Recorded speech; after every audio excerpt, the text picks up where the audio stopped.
First, though, new developments tonight on that tragic shooting in Tennessee. Another governor is taking action to ensure the safety of National Guardsmen.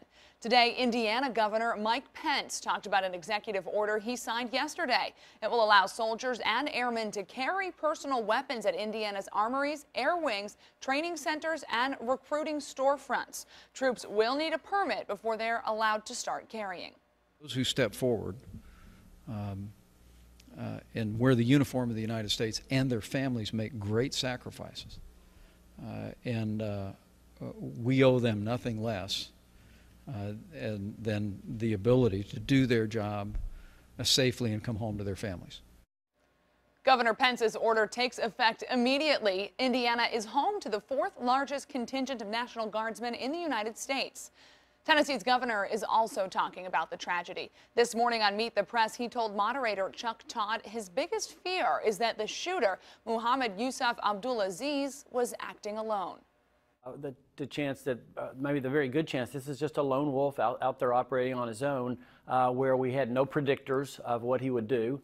And it makes it really hard, obviously, to think, how do we protect ourselves against that in the future? I think that's one of the fears that all of us have is that he might be motivated by someone might be pulling his strings, but when he's out there operating by himself, it's a little harder to ascertain exactly what we do about that. Saturday, the Abdulaziz family released a statement on the shooting.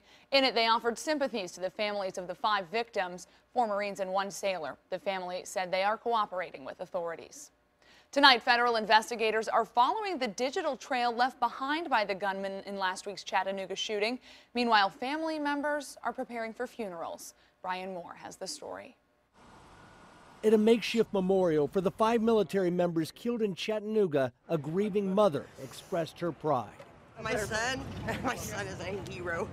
He died doing what he loved. He would have had it no other way. Navy Petty Officer 2nd Class Randall Smith passed away from his wounds on Saturday, fatally injured along with 4 Marines last week in an attack on 2 military facilities.